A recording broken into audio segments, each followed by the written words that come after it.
নমস্কার বন্ধুরা, আমার আজকের রেসিপি বার্গার। আজকালকার বাচ্চাদের বার্গার, পিৎজা এসব হলে তো কোনো কথাই নেই। কে আর রেস্টুরেন্টে গিয়ে বারবার খেতে চায় বলুন তো? তাই ঘরেই স্বাস্থ্যসম্মতভাবে পরিবারের সবার জন্যই বানিয়ে নিলাম আজকের বার্গার। এবার আপনারা দেখে নিন রেসিপিটা আমি কিভাবে বানিয়েছি। এখানে নিয়েছি একটা শসা, ক্যাপসিকাম, একটা পেঁয়াজ আর একটা টমেটো। পেঁয়াজ আর শসার খোসাটা ফেলে স্লাইস করে কেটে নেব। একইভাবে টমেটো আর ক্যাপসিকামটাও কেটে নেব। এখানে নিয়েছি কিছুটা ধনেপাতা, আর কিছুটা ধনেপাতাও কুচিয়ে নেব। এখানে নিয়েছি চিজ। বাজারে যে স্লাইস চিজগুলো পাওয়া যায় ওটা আমি পাইনি, সেজন্য এটা কিছুটা গ্রেট করে নেব। এখানে নিয়েছি কিছুটা গ্রেট করা সিদ্ধ আলু।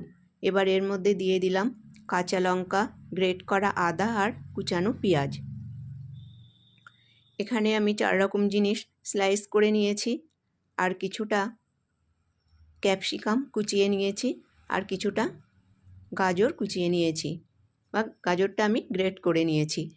এবার ক্যাপসিকাম আর গাজরটা সিদ্ধ আলুর মধ্যে সবটা নিয়ে নেব। এবার এর মধ্যে দিয়ে দেব কিছুটা ধনেপাতা কুচানো।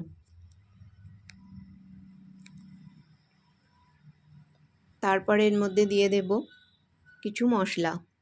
এখানে নিয়েছি 1 চামচ, সবই 1 চামচ করেই নিয়েছি ভাজা জিরের গুঁড়ো, ধনে গুঁড়ো, আমচুর পাউডার আর 1 চামচ ভাজা মশলা। তারপর দিয়ে দিলাম পরিমাণ মতন হলুদ আর স্বাদ মতন লবণ। আমি যে এখানে ভাজা মশলাটা ব্যবহার করেছি, অনেক কিছু মশলা একসঙ্গে মিশিয়ে শুকনো খোলায় ভেজে নিয়ে তারপর সেটা গুঁড়ো করে নিয়েছি। এবার বাইন্ডিংয়ের জন্য এর মধ্যে দিয়ে দিচ্ছি অল্প একটু ময়দা। এখানে আমি 1/2 চামচ মতন ময়দা দিয়ে দিচ্ছি। দিয়ে এবার এই সমস্ত উপকরণগুলো ভালোভাবে মিশিয়ে নিয়েছি। এবার এর থেকে বড় বড় সাইজের আমি আলুর টিক্কা করে নেব।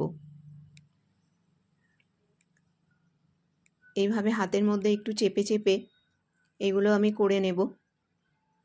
এগুলো একটু বড় বড় করেই করতে হয়, যতটা পারছি ততটাই বড় বড় করে নিচ্ছি।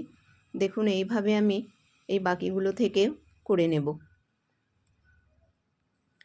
এবার এগুলো একটা প্লেটের মধ্যে সাজিয়ে রেখে দিচ্ছি। একই রকমভাবে সবগুলো করে নিয়েছি। আর এখানে একটা বাটিতে নিয়েছি 1 চামচ ময়দা। এবার এর মধ্যে অল্প অল্প করে জল মিশিয়ে এটা একটা পাতলা ব্যাটার করে নেব। দেখুন ব্যাটারের ঘনত্বটা এরকমই হবে। এবার এখানে যে আলুর টিক্কাগুলো করেছি সেগুলো আমি এই ব্রেড ক্রাম্বসের মধ্যে কোট করব। এগুলো আমি বাড়িতেই বানিয়ে নিয়েছি। পাউরুটির ধারে যে বাদামি অংশগুলো থাকে সেগুলো একটু শুকনো খোলায় ভেজে তারপর মিক্সিং জারে গুঁড়ো করে নিয়েছি। এবার একটা একটা করে আলুর টিক্কা এই ময়দার ব্যাটারের মধ্যে এপিট ওপিট করে প্রথমে ডুবিয়ে নেব। তারপর এটা উঠিয়ে এই ব্রেড ক্রাম্বসের মধ্যে, বা যেটা আমি বানিয়ে নিয়েছি পাউরুটির এই গুঁড়ো, এর মধ্যে দিয়ে ভালোভাবে কোট করে নেব। এপিট ওপিট করে ভালো করে মাখিয়ে নেব। ঠিক একই রকমভাবে বাকি 3টেও করে নেব।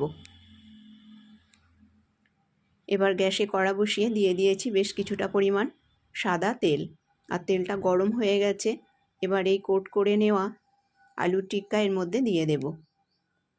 দিয়ে উপর থেকে এইভাবে একটু গরম তেল এর উপর প্রেস করে দেব। তারপর এটাকে মিডিয়াম ফ্লেমে উল্টে পাল্টে ভেজে নেব। দেখুন এটা ভাজা হয়ে গেছে। একই রকমভাবে সবগুলো ভেজে নেব। এবার একটা তাওয়ার মধ্যে দিয়ে দিয়েছি বেশ কিছুটা পরিমাণ বাটার। বাটারটা চারিদিকে এইভাবে ছড়িয়ে দিয়ে ভিডিওর শুরুতে আমি যেরকম দেখিয়েছি যে বার্গারগুলো আমি কেটে নিয়েছি, এই বার্গারগুলো এবার এই বাটারের মধ্যে এইভাবে দিয়ে মাখিয়ে নেব। তারপর উল্টে পাল্টে এই বার্গারগুলো এই বাটারের মধ্যে সেঁকে নেব। এর ফলে এটা খেতে সুন্দর হবে। দেখুন সবগুলো আমি এই 4টে সেঁকে নিয়েছি, আর বাকিগুলো আমি আরেকবারে একই রকমভাবে সেঁকে নেব। এখানে নিয়ে নিয়েছি একটা বার্গার। এবার বার্গারের দুটো অংশ পাশাপাশি রেখে এর মধ্যে প্রথমে দিয়ে দিচ্ছি টমেটো কেচাপ। দিয়ে এটা একটা চামচ দিয়ে খুব সুন্দর করে চারিদিকে এইভাবে ছড়িয়ে দেব। একই রকমভাবে পাশেরটাতেও লাগিয়ে নেব। তারপর এর মধ্যে দিয়ে দেব একটা চাটনি। চাটনিটাও আমি ঘরে বানিয়েছি। ভেজানো কাঁচা বাদাম, ধনেপাতা, তার মধ্যে আদা, পেঁয়াজ, কাঁচা লঙ্কা, কারি পাতা সব দিয়ে আমি ওটাকে পিষে নিয়ে তারপর সর্ষের তেল ফোড়ন দিয়ে আর তার মধ্যে সর্ষে, কারি পাতা, শুকনো লঙ্কা এসব ফোড়ন দিয়ে আমি চাটনিটা বানিয়ে নিয়েছি। এই চাটনির রেসিপি আপনাদের সঙ্গে অনেক আগেই শেয়ার করেছি। যাই হোক, এবার এর উপরে দিয়ে দিলাম মেয়োনিজ। এই মেয়োনিজটাও আমি ঘরেই বানিয়ে নিয়েছি। একই রকমভাবে পাশেরটাতেও আমি এসব উপকরণগুলো দিয়ে দেব। এবার এর মধ্যে দিয়ে দিলাম স্লাইস করে কেটে নেওয়া ক্যাপসিকাম, টমেটো আর শসা, আর দিয়ে দিলাম একটা পেঁয়াজ।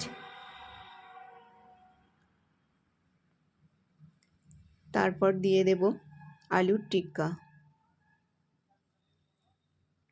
আর দিয়ে দেব ধনেপাতা। এর মধ্যে লেটুস পাতা দিলে ভালো হয়, কিন্তু আমার কাছে লেটুস পাতা নেই, তা আমি এর মধ্যে ধনেপাতা দিয়ে দিচ্ছি।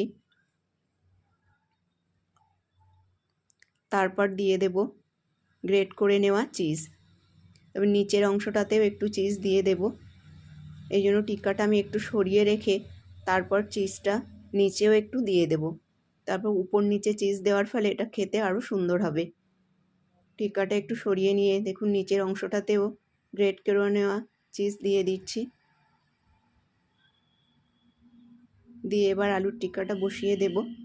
টিক্কাটা আরেকটু বড় করে করলে ভালো হতো, যাই হোক একটু ছোট হয়ে গেছে। একই রকমভাবে উপর থেকে এইভাবে চিজ দিয়ে দিচ্ছি, আর পাশে যে চিজগুলো ছড়িয়ে যাচ্ছে এগুলো আমি পরে উঠিয়ে সাইড থেকে দিয়ে দেব। আবারও দিয়ে দিচ্ছি স্লাইস করে নেওয়া শসা, টমেটো, ক্যাপসিকাম, আর দিয়ে দেব পেঁয়াজ।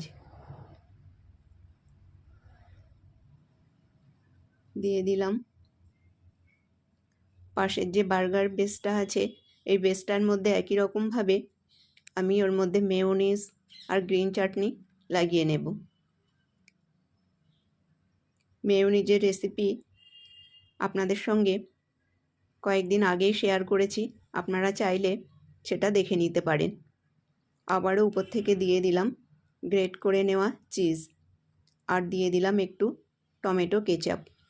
এবার উপর থেকে এটা এইভাবে চেপে দেব, দিলেই তৈরি হয়ে যাবে আমার আজকের বার্গার রেসিপি।